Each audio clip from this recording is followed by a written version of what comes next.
Hello, my name is Itai Shimoni, and today I'll be showing you how we take an existing Spark ML pipeline and run it on SCAILIUM with no real changes to the code and what that unlocks in performance, scale, and efficiency in general. So let's kick things off. All right.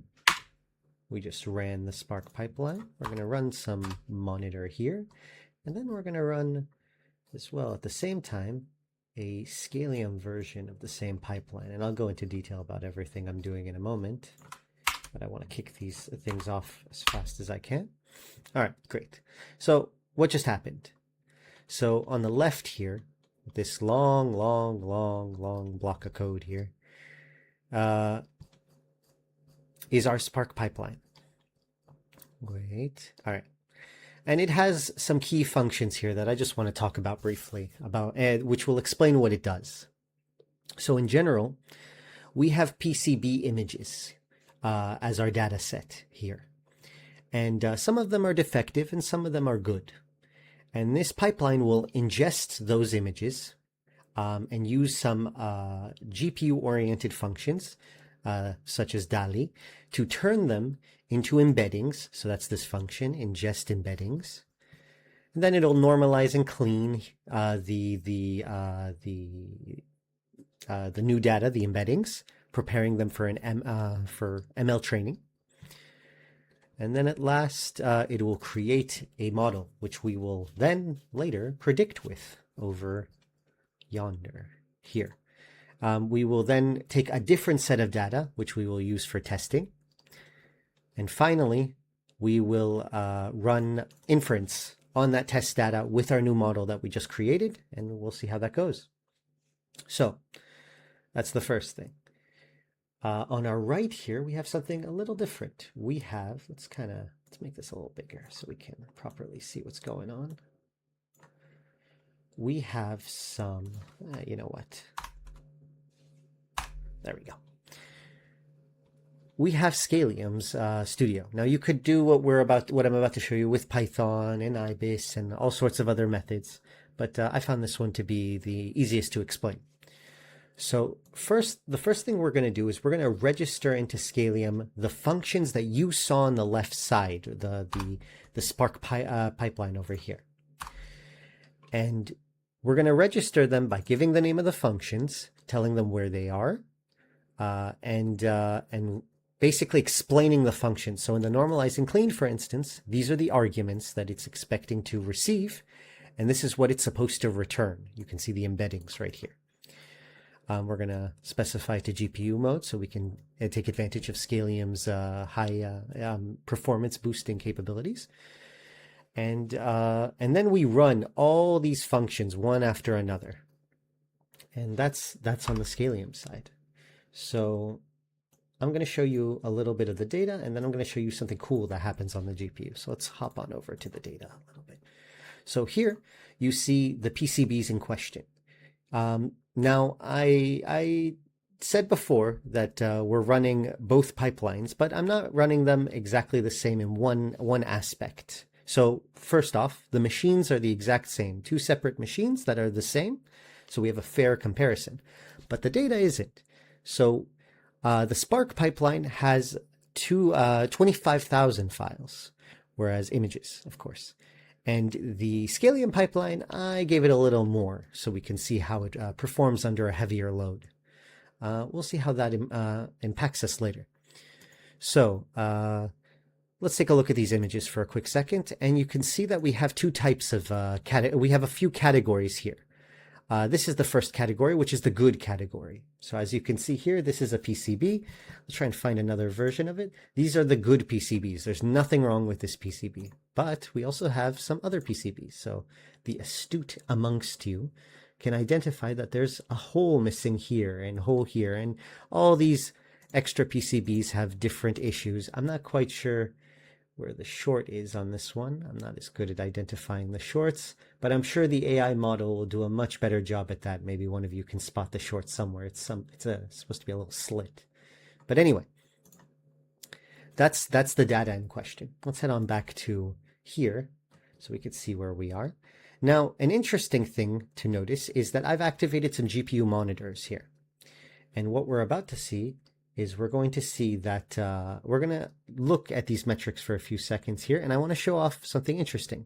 So because the Spark pipeline, Spark is CPU oriented after all, the Spark pipeline attempts to use GPU oriented code, but eventually has to default back to the CPU to either ingest the images to store for later, or ingest the embeddings, or do something back on the CPU. It constantly goes back to the CPU and then halts all of its GPU utilization. It doesn't take advantage of everything it can.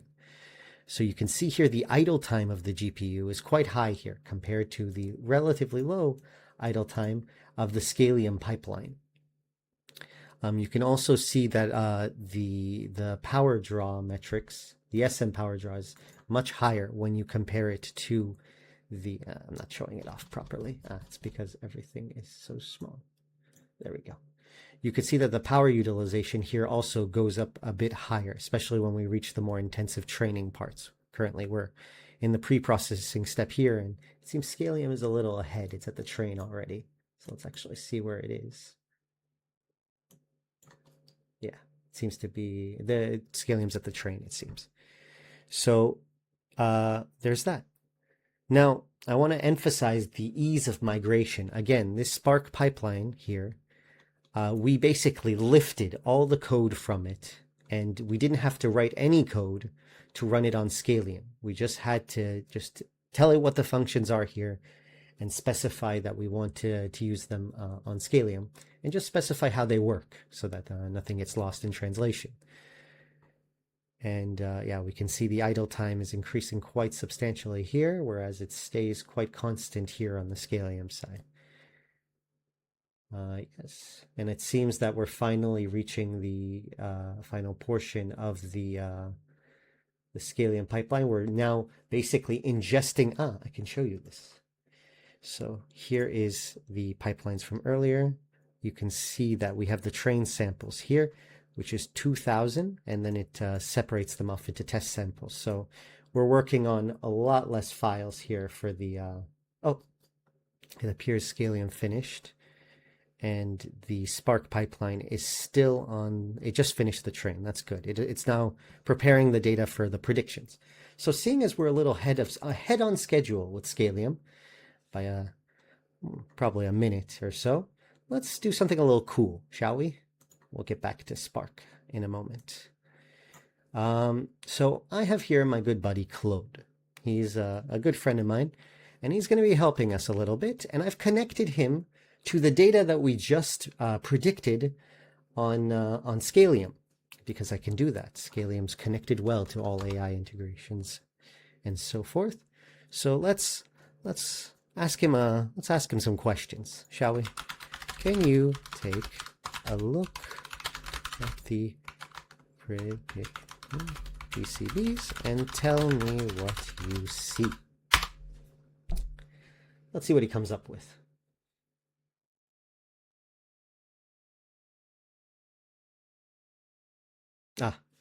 So it's trying to identify what tools it has on SCAILIUM, and then it's executing some very complex logic that I probably wouldn't have written.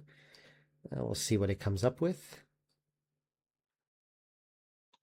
Very good, very good. Lots of things that I wouldn't have written. Fantastic. I love not writing things. Let's take a look at the Spark pipeline again, see if it's nearing done. Very good. Spark pipeline finished as well. I want to take note of the accuracy here, as we will return to it later. Let me find it. All right, very good.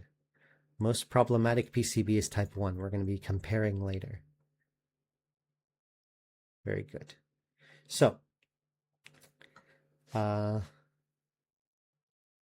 moment. Oh, good.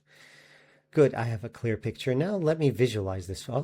Oh, sometimes he doesn't do this for me. Today he's feeling a little eager to show off more. Must be because of the demo.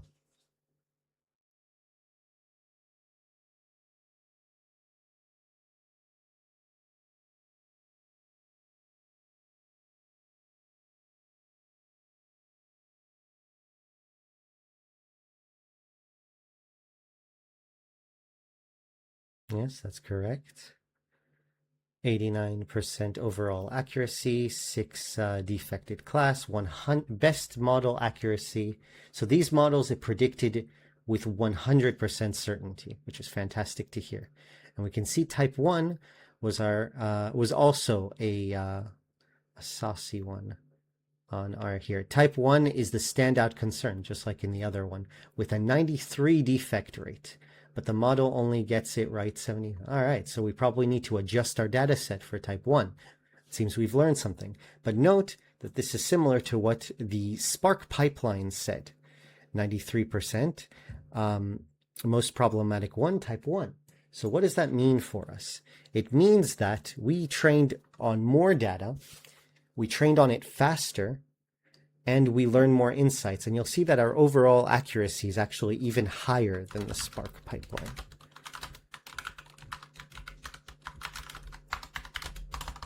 In general.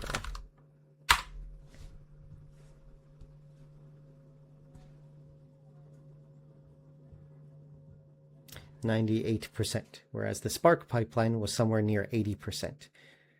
And finally, we will ask him one more question. Because he's connected very heavily to the to SCAILIUM and therefore also to the code itself, how to improve my pipeline.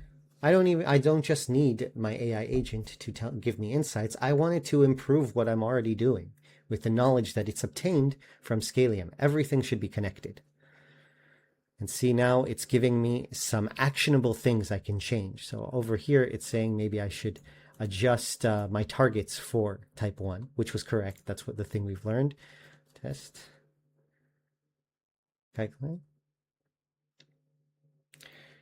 Yes. I want you to adjust the code itself then, if these are the actionable items you recommend.